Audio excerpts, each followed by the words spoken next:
राक्षस राजा का दैनिक जीवन C61 सच्चाई के एक कदम करीब और मूर्ख निक्स। कार्यशाला में प्रवेश करते समय एलेक्स ने निक्स को परेशान नहीं करना चाहा, जो मेज पर रखे हुए नाश्ते पर अपना गुस्सा निकाल रही थी। वह समझता था कि यह कितना मुश्किल होता है जब आपको लगता है कि कोई करीबी व्यक्ति आपके साथ विश्वासघात कर रहा है। इसके साथ निपटने के कई तरीके हैं, जिसमें बदला लेने की इच्छा भी शामिल है। लेकिन फिलहाल एलेक्स ने निक्स की मदद करने की कोई जल्दी नहीं की, क्योंकि वह नहीं जानता था कि उसके कार्यों ने कितनी चरम सीमा पार की है। अगर उसने वास्तव में कुछ भयानक नहीं किया है, तो वह उसकी जमा हुई क्रोध को निकालने में मदद करने पर विचार कर सकता है। अगर उसने कुछ कट्टरपंथी नहीं किया है, तो मैं उसे इससे निपटने में मदद करूंगा, एलेक्स ने सोचा जब वह अपने वर्कबेंच की ओर बढ़ा। वह अपने कार्यक्षेत्र के पास पहुंचा, कोशिश करते हुए कि निक्स को उसके काम से विचलित न करे। एलेक्स इस कल्पना दुनिया के निवासियों को सिनेमा के आश्चर्य पेश करते समय संभावित समस्याओं से बचने के बारे में सोच रहा था। अपना नोटबुक खोलते हुए उसने इसे पलटना शुरू किया, उम्मीद करते हुए कि वह कुछ ऐसा ढूंढ पाएगा जो उसने। राक्षस राजा का दैनिक जीवन C62 परिवार फिल्म रात। एलेक्स ने देखा कि अन्य लोग हॉल से बाहर जा रहे थे, जहां परिवार आमतौर पर आराम करता था और अपना खाली समय बिताता था। केवल फ्रेया और निक्स उसके साथ रह गए। बाद वाली अनिच्छा से छोड़ने के लिए तैयार नहीं थी, लेकिन फिर भी वे दे फिल्म देखने के बारे में जिज्ञासु थी। इसके बावजूद निक्स को अभी भी हेस्टिया से डर लगता था, जिसने हाल ही में उसकी नाक तोड़ दी थी, इसलिए उसने छोटी देवी के साथ किसी भी मुठभेड़ से बचने की कोशिश की। फ्रेया ने एलेक्स का हाथ पकड़ रखा था, चिंता के साथ उसे देख रही थी। उसने देखा कि जो थकान उसके कार्यशाला में जाने से पहले दिखाई दी थी, वह और भी खराब हो गई थी, और अब वह और भी थका हुआ दिख रहा था। फ्रेया ये समझना चाहती थी कि एलेक्स की स्थिति का कारण क्या था और क्यों वह कार्यशाला से लौटने के बाद इतना परेशान लग रहा था। उसने उसका हाथ और कसकर पकड़ लिया, उम्मीद करते हुए कि उसका ध्यान आकर्षित कर सके। एलेक्स ने यह महसूस करते हुए उसकी ओर मुड़कर आश्चर्य से भौं उठाए। क्या कुछ गलत है? उसने फ्रेया को देखते हुए पूछा। प्रिय, क्या कुछ आपको परेशान कर रहा है? उसने शांति से उसकी आंखों में देखते हुए पूछा। राक्षस राजा का दैनिक जीवन C63 सिनेमा की शाम और डायोनिसिस की पूछताछ। नवीनतम फिल्म समाप्त हो गई।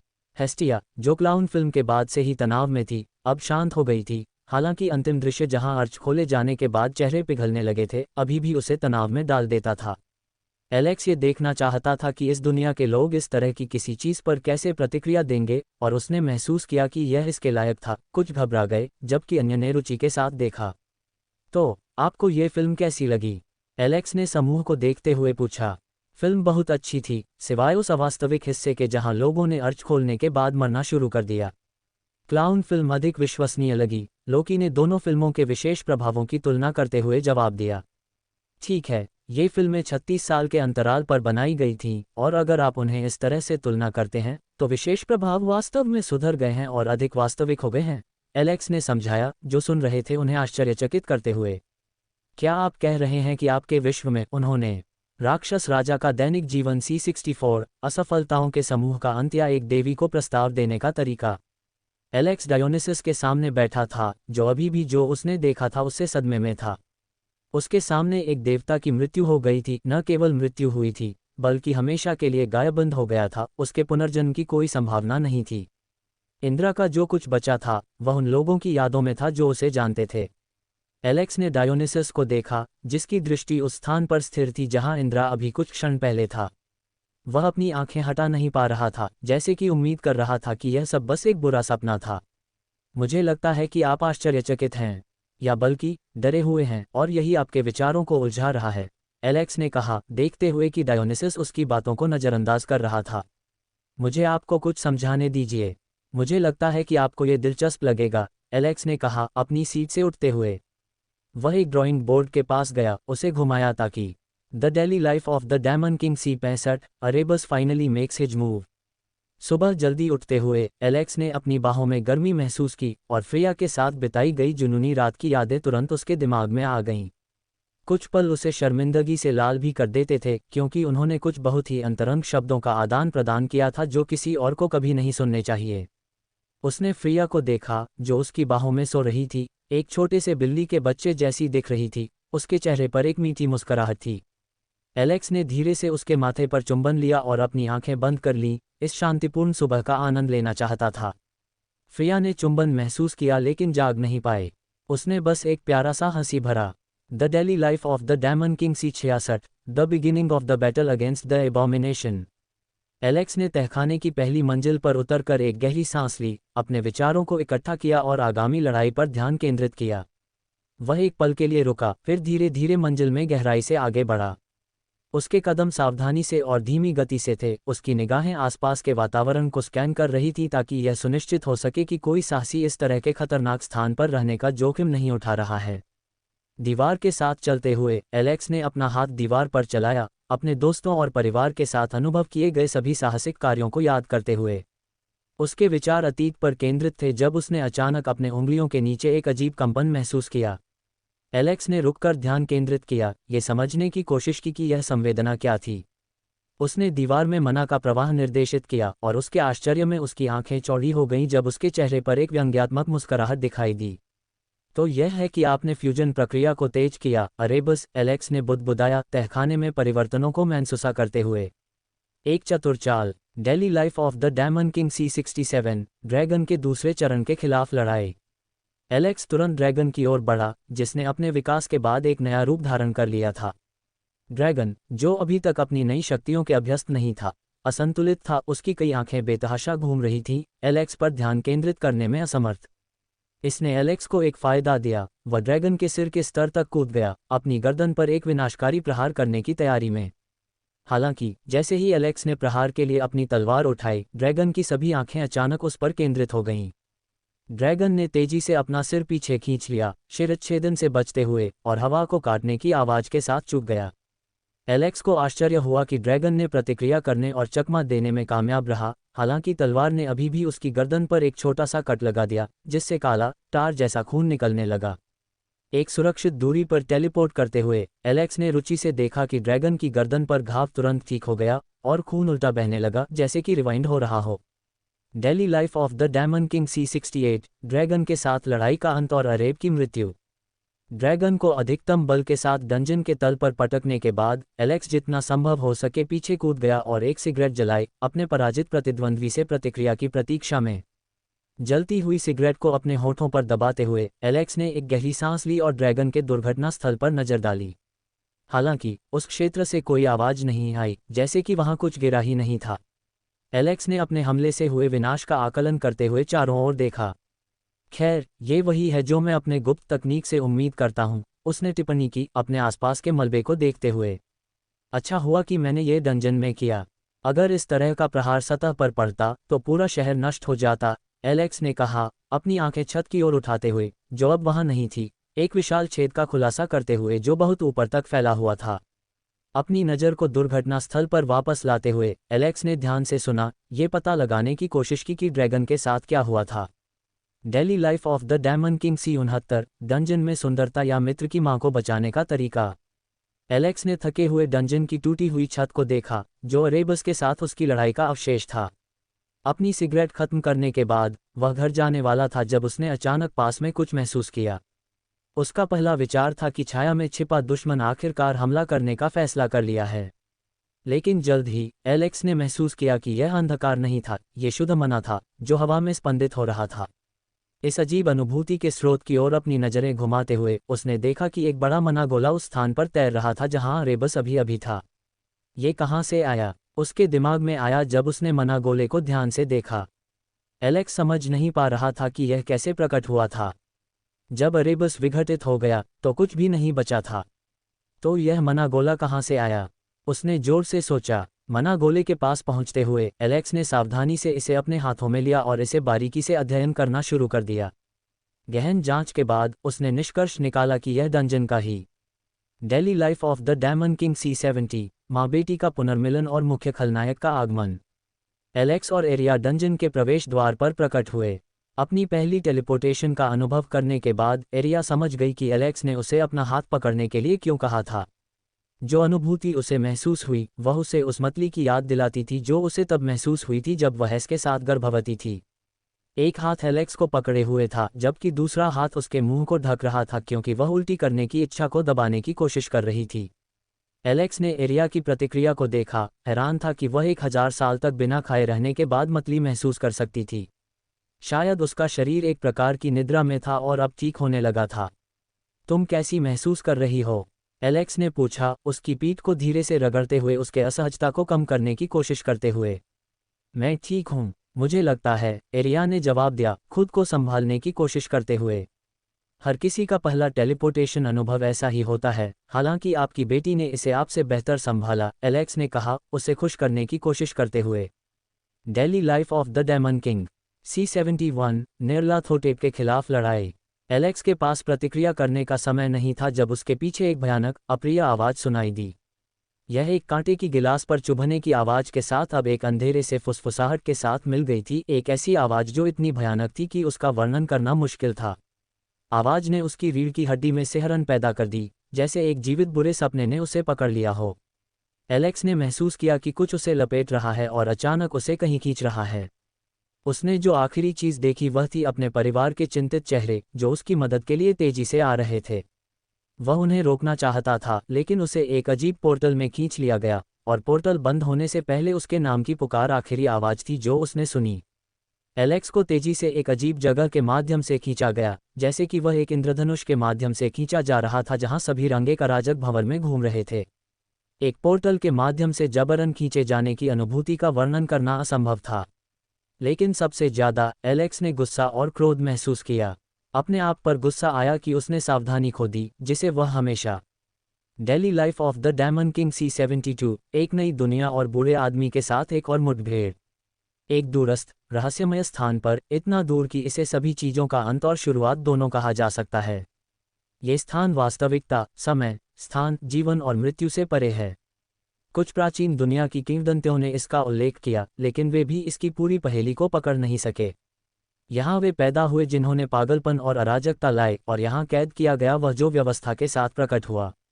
कुछ ने इस स्थान को सब कुछ का अंत कहा, अन्य ने ब्रह्मांड का केंद्र। लेकिन वास्तव में कोई नहीं जानता था कि यह स्थान क्या है या इसे कैसे पहुंचा जाए। केवल कुछ भाग्यशाली आत्माएं रहस्यों के पर्दे के पीछे झांकने में सफल रहीं इसे देखने के लिए, लेकिन शायद वे दुर्भाग्यशाली आत्माएं थीं जिन्होंने अपनी मृत्यु का सामना किया।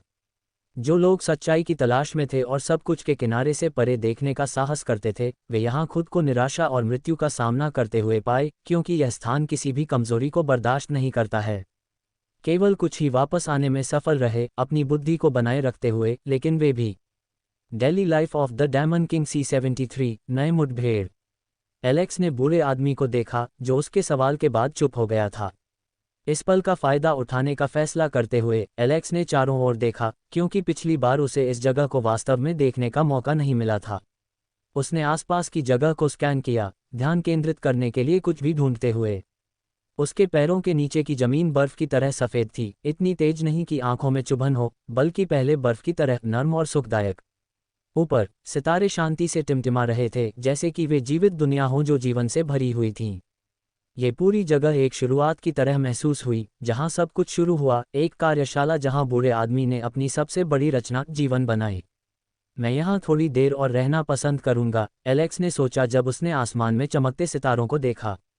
ये शर्म की बात है कि दूसरे इस सुंदरता को नहीं देख सकते, उसने बुदबुदाया।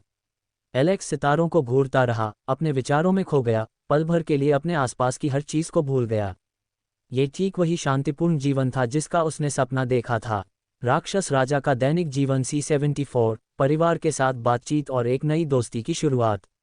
एलेक्स ने अपने नए परिचित ग्लोरिया को देखा, जो उस आदमी की असली पहचान जानने के बाद बेहोश हो गई थी जिसे उसने मदद की थी, एक जादूगर। उसने उसकी प्रतिक्रिया को देखना दिलचस्प पाया। डेनमाची दुनिया में लोग उसके जादुई करतबों के आदी हो गए थे और बस भौहें चढ़ाते थे। लेकिन यहाँ, इस नई दुनिया में उसके लिए सब कुछ अलग था। हालांकि उसकी मना भंडार खाली थे और उसके हाथों में इंद्रधनुष ही एकमात्र चीज़ थी जिसे वह वर्तमान में प्रबंधित कर सकता था। ग्लोरिया की प्रतिक्रिया कहीं अधिक नाटकीय थी। शायद मुझे उसे इतनी अचानक आश्चर्यचकित नहीं करना चाहिए था, एलेक्स ने सोचा जब उसने बेहोश लड़की को देखा। हालांकि यह काफ़ी मनोरंजक था, उसने एक हल्की मुस्कुराहट के साथ कहा। उठते हुए एलेक्स ने सावधानी से ग्लोरिया की स्थिति को समायोजित किया ताकि वह अधिक सहज हो और उसे एक कंबल से ढक दिया। फिर वह अपनी सीट पर लौट आया, तय किया कि जब तक वह जाग नहीं जाती तब तक उनकी बातचीत जारी रखने के लिए इंतजार करेगा। राक्षस राजा का दैनिक जीवन C75 ग्लोरिया मार्टिनेज और राक्षस राजा। एलेक्स ने ग्लोरिया को धीरे धीरे उसके सामने सोफे पर बैठते हुए देखा, जो अपने सीने को कसकर पकड़े हुए थी। उसने उसे जल्दी नहीं की, बस उसके शांत होने और बात करने के लिए तैयार होने का इंतजार किया। ग्लोरिया ने गहरी सांस ली, खुद को संयम में लाने की कोशिश की और एलेक्स पर अपना ध्यान केंद्रित किया। अचानक एक विवरण पर ध्यान दिया जिसने उसे विचलित कर दिया। आप अभी भी शर्टलेस क्यों हैं? उसने उसे आश्चर्य से देखते हुए पूछा। एलेक्स ने खुद को देखा और महसूस किया कि उसने शर्ट नहीं पहना था, यहाँ तक कि अपने परिवार से बात करते समय भी नहीं। शर्मिंदा होकर उसने ग्लोरिया को देखा, अनिश्चित कि कैसे समझाए। माफ़ कीजिए, मैं किसी तरह पूरी तरह से भूल गया, उसने अजीब तरह से कहा। उसका स्वर क्षमा प्रार्थी था। एलेक्स ने अपने उपस्थान से एक काली टी शर्ट निकाली और जल्दी से उसे पहन लिया। अपने कपड़ों को समायोजित करते हुए उसने खुद को संतुष्ट देखा। ग्लोरिया ने आश्चर्य से देखा जब उसने हवा से एक टी शर्ट निकाली और उसे पहन लिया। ये सब उसके लिए अविश्वसनीय रूप से नया और दिलचस्प लग रहा था। राक्षस राजा का दैनिक जीवन C76 बैठक स्थल की ओर बढ़ना। एलेक्स ने इम्प्लांट वाले बक्से को देखा और उसकी उपस्थिति से उसने तुरंत महसूस किया कि यह निश्चित रूप से सामान्य लोगों के लिए नहीं था, यह सैन्य उद्योग से सीधे कुछ जैसा दिखता था। ये समझते हुए उसने ग्लोरिया को आश्चर्य से देखा क्योंकि उसने एक सैन्य ग्रेड इम्प्लांट पकड़ रखा था। अपने संदेह की पुष्टि करने के लिए उसने उसके पास जाने का फैसला किया। क्या ग्लोरिया ने किसी तरह से सैन्य उपयोग के लिए इम्प्लांट प्राप्त किया है? एलेक्स ने सावधानी से सोचा जब वह उसके पास गया। वह जानती होगी कि इसे बिना सुरक्षा के रखने का जोखिम है या खुद को बचाने की क्षमता के बिना। जब ग्लोरिया ने केस को देखा तो उसके बेटे की यादें फिर से उभर आईं। यह उसके लिए था कि उसने यह इम्प्लांट प्राप्त किया था, उम्मीद थी कि इसे बेचकर उसके शिक्षा के लिए भुगतान कर सकेगी। एलेक्स की उपस्थिति को महसूस करते हुए उसने उसकी ओर मुड़कर देखा। उसकी गहन दृष्टि को केस पर देखकर ग्लोरिया ने अनुमान लगाया कि वह इसके बारे में जिज्ञासु था। राक्षस राजा का दैनिक जीवन C77 लुसिना या लुसी। एलेक्स ने उत्सुकता से उस लड़की को देखा जिसे ग्लोरिया ने अभी अभी उससे परिचित कराया था। वह आश्चर्यचकित था कि ग्लोरिया लुसी को जानती थी। उसके अनुसार लुसी मेन नामक एक लड़के के नेतृत्व वाले समूह का हिस्सा थी। अब जब एलेक्स उसे करीब से देख सकता था तो उसने आखिरकार उन विवरणों को देखा जो वह दूरी से नहीं देख पाया था। लुसी एक प्यारी, औसत ऊंचाई वाली लड़की थी जिसके बाल सफ़ेद थे और जिन्हें बॉब में कटवाया गया था। उसके हेयर स्टाइल की सबसे आकर्षक विशेषता दाईं ओर एक लंबी लत थी, जिसे इंद्रधनुषी रंग में रंगा गया था जो अपने सभी रंगों के साथ चमकती थी। उसका हल्का लाल मेकअप उसकी आंखों को उभारता था, जो लट की तरह ही रंगीन थीं। वह एक काले जंपसूट पर एक सफ़ेद जैकेट पहने हुए थी जिसमें लाल लहजे थे, सफ़ेद शॉर्ट्स और ऊंचे ग्रे स्टॉकिंग्स। काले घुटने तक के जूते उसकी लुक को पूरा करते थे। बदले में एलेक्स ने भी लुसी का ध्यान आकर्षित किया। उसकी शैली सरल लेकिन फिटिंग लग रही थी। एक गहरे नीले रंग का हुड वाला कोट, काली टी शर्ट, काली पैंट और जूते। हथियार के पट्टे उसके कपड़ों के नीचे से झांक रहे थे। लेकिन राक्षस राजा का दैनिक जीवन C78 मेन का समूह और एक नया काम। एलेक्स ने अपने नोटबुक में लिखना जारी रखा। इस दुनिया में रहते हुए उसने जो कुछ भी सीखा उसे दस्तावेज किया। उसकी एक टिप्पणी ये थी कि अधिकांश लोगों के पास साइबर इम्प्लांट थे।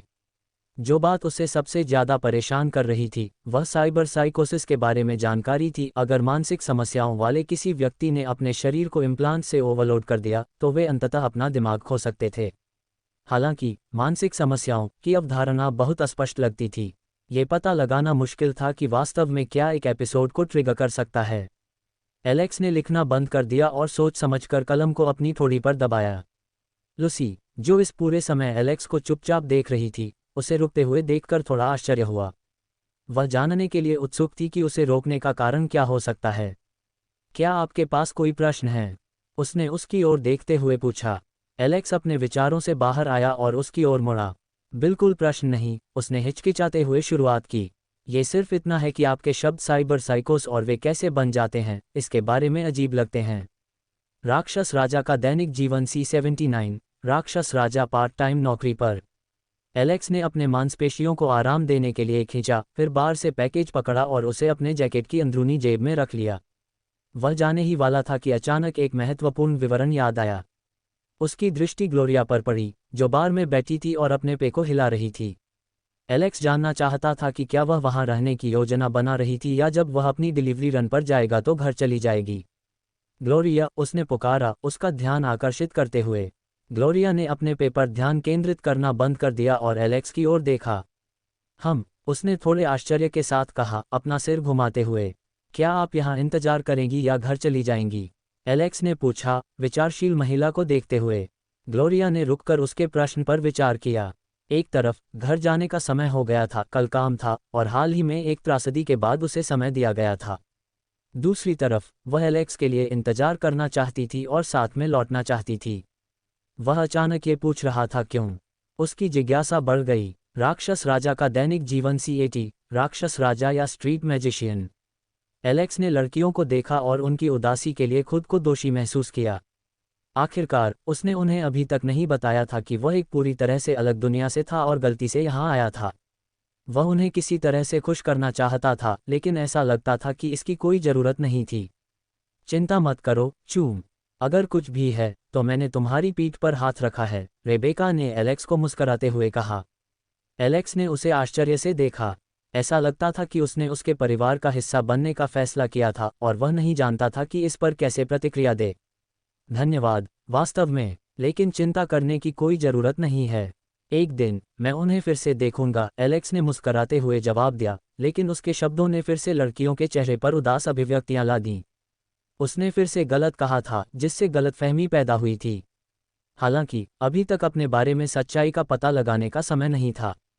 लूसी ने भी एलेक्स को देखा और अपने साथियों को याद किया जिनके साथ उसने अरासाका से भागने की कोशिश की थी। वह अकेली थी जो सफल हुई थी, बाकी सभी जो उसके साथ भागने की कोशिश कर रहे थे। राक्षस राजा का दैनिक जीवन C81, बेशर्म मकान मालिक। तीनों बार में प्रवेश कर गए, जिससे मेन के समूह का ध्यान तुरंत आकर्षित हुआ, जो जीवंत ढंग से बात कर रहे थे और हंस रहे थे। उनका ध्यान आकर्षित करने वाली बात थी एलेक्स और लड़कियों के चेहरे पर मुस्कुराहट, जैसे कि उन्होंने अभी अभी कुछ अविश्वसनीय रूप से मजेदार अनुभव किया हो। मेन ने एक भौं उठाए, आश्चर्यचकित होकर रेबेका को एलेक्स की पीठ पर बैग की तरह लटके हुए देखकर, और यह पता नहीं लगा पा रहा था कि इतनी हंसी का कारण क्या था। मैं देख रहा हूं कि तुम वापस आ गए हो, डोरियो ने उन्हें चलते हुए देखते हुए कहा। एलेक्स ने चारों ओर देखा, ध्यान देते हुए कि उनके खुशमिजाज अभिव्यक्तियों ने स्पष्ट रूप से सभी का ध्यान आकर्षित किया था। उसने थोड़ा कंधा हिलाया और मुस्कुराया। हाँ, हम थोड़ा फंस गए थे, लेकिन सब कुछ ठीक है, उसने जवाब दिया, बार में एक सीट लेते हुए। उनकी सहजता और गैर चिंताजनकता ने सभी को आश्चर्यचकित कर दिया। उन्होंने सभी एलेक्स को देखा, फिर रेबेका को, जो अभी भी उससे चिपकी हुई थी। इससे कुछ आश्चर्य हुआ क्योंकि वह आमतौर पर सख्त और अनप्रोचनीय थी। पिल, उसके भाई, संतुष्टि के साथ बैठे थे।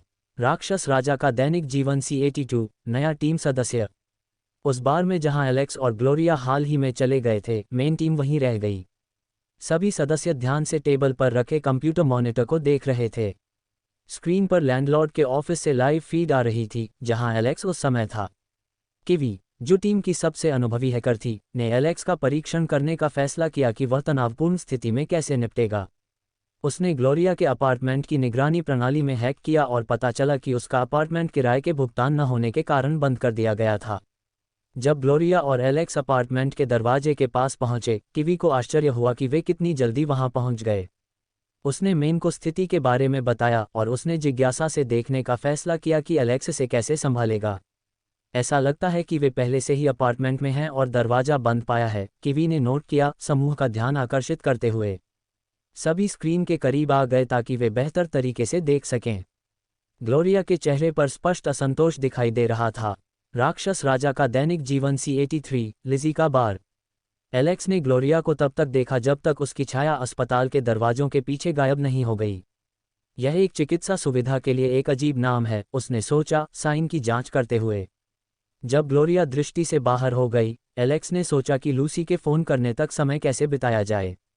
उसका पहला विचार शहर में घूमना और अन्वेषण करना था, लेकिन उसने जल्दी से इसे खारिज कर दिया, महसूस करते हुए कि उसकी किस्मत के साथ वह कुछ परेशानी में पड़ जाएगा जो समय लेगा। मेरी किस्मत को देखते हुए शहर में घूमना अभी सबसे अच्छा विचार नहीं है, एलेक्स ने बड़बड़ाया, एक सिगरेट जलाते हुए। वह अस्पताल की पार्किंग में रहा, धूम्रपान करते हुए और विचार करते हुए। एलेक्स ने निष्कर्ष निकाला कि लूसी शायद अभी भी सो रही थी और उसने उपयोगी जानकारी खोजने का फैसला किया। अपना फ़ोन निकालकर उसने समाचार फीड के माध्यम से स्क्रॉल करना शुरू किया, शहर में क्या हो रहा है इसका अंदाज़ा लगाने की कोशिश की। हत्या, एक और हत्या, गैंग गोलीबारी, नया क्लब खुलना, छूट की पेशकश। राक्षस राजा का दैनिक जीवन C84, पुराने मित्र और लूसी के लिए थोड़ी सच्चाई।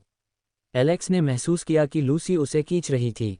उसने थोड़ा पीछे मुड़कर देखा और देखा कि उसकी पीली गालें थोड़ी गुलाबी हो गई थीं। हाँ, वह शर्मिंदा है, उसने सोचा, अपने मुंह के कोनों पर मुस्कराते हुए। उसने लूसी को उसे और आगे खींचने दिया, केवल पीछे मुड़कर सूजी को अलविदा कहने के लिए हाथ हिलाया। एलेक्स ने अपना हाथ उठाया और एक हल्की अलविदा की लहर दी, फिर अपनी नज़र बार पर मोड़ी, जहां उसका नया परिचित मैटियो खड़ा था। मैटियो ने उसे अलविदा कहते हुए आंख मारी और एलेक्स ने एक टेढ़ी मुस्कुराहट के साथ जवाब में सिर हिलाया। उस आदमी से ऐसे इशारे प्राप्त करना अजीब लगा, लेकिन चूंकि अलविदा कहने का समय था, उसने इसे स्वीकार्य पाया। लूसी, जो एलेक्स को बाहर की ओर खींच रही थी, शर्मिंदगी से लगभग जल रही थी। शुरुआत में वह खुश थी कि एलेक्स ने उसे अपनी पत्नी कहा था, लेकिन जब सूजी ने उसके बारे में मजाक करना शुरू किया तो उसने असहज महसूस किया। अजीबता को और बर्दाश्त न कर पाने के कारण लूसी ने फैसला किया कि अधिक समय तक रहना ठीक नहीं होगा। वह निश्चित रूप से राक्षस राजा का दैनिक जीवन C85, लूनर राजकुमारी लूसी। अंतिम वितरण बिंदु पर पहुंचकर एलेक्स बाइक के पास खड़ा रहा जबकि लूसी अंतिम पैकेज छोड़ने के लिए ड्रॉप ऑफ मशीन की ओर गई। वह बाइक से उतरकर उसके सहारे खड़ा हो गया और लूसी को सड़क पार करते हुए देखता रहा। सिगरेट निकालकर उसने उसे जलाया और आदतन अपने फ़ोन पर समाचार देखने लगा जो उनके काम के दौरान जमा हो गए थे। लेकिन एक विचार उसके दिमाग में घूमता रहा। हाँ, ठीक है, हम जल्दी खत्म करेंगे, एलेक्स ने सोचा, आकाश की ओर देखते हुए जो पहले से ही डूबते सूरज से पीला हो रहा था। अगर उसे पता होता कि सभी शेष पैकेज पूरे शहर में वितरित करने हैं तो वह समय बर्बाद नहीं करता। अंत में कार्य लगभग पूरे दिन ले गया। सावदा और उसके दल के साथ मुठभेड़ को छोड़कर दिन काफी सुस्त था, एलेक्स ने सोचा, लूसी की ओर देखते हुए जो अब सड़क पार करके उसके पास आ रही थी। उनके वितरण के दौरान लूसी ने एलेक्स के अतीत के बारे में कोई सवाल नहीं पूछा था। राक्षस राजा का दैनिक जीवन C86, भावनात्मक घावों को कम करने में ग्लोरिया की मदद। सुबह जल्दी जागते हुए ग्लोरिया ने नींद से अपनी आंखें रगड़ीं। उसने खिंचाई की और कंबल उसके शरीर से फिसल गया। नीचे देखते हुए उसने देखा कि उसे सावधानी से कंबल से ढक दिया गया था। कंबल को हाथों में लेते हुए उसने एलेक्स की ओर देखा, जो अपने तैरते तकिए पर शांति से सो रहा था। उस समय उसके विचार इस बात पर चले गए कि पिछले कुछ दिनों में उसका जीवन कितना बदल गया था, अपने एकलौते बेटे को खोने से लेकर एक अजीब जादूगर से मिलने तक जिसे उसने एक गली में उठाया था क्योंकि वह उसे अपने बेटे की याद दिलाता था। अब वे कई दिनों से एक साथ रह रहे थे। कितनी जल्दी सब कुछ बदल सकता है, ग्लोरिया ने सोचा, अपनी नज़र एलेक्स पर स्थिर करते हुए। उसके बेटे को खोने का दर्द अभी भी ताज़ा था, लेकिन वह सामना करने की कोशिश कर रही थी। एलेक्स ने कहा था कि डेविड नहीं चाहेगा कि वह उदास रहे, और ग्लोरिया ने उन शब्दों का पालन करने की पूरी कोशिश की। एलेक्स की उपस्थिति, शब्दों के बिना भी, उसे जबरदस्त समर्थन दे रही थी। उनके चुपचाप एक दूसरे की मदद करने से। राक्षस राजा का दैनिक जीवन C87, राजकुमारी या ग्रीमलिन रेबेका। एलेक्स मेन के समूह के बेस की ओर सड़क पर सवारी कर रहा था, जिसे वे गराज कहते थे।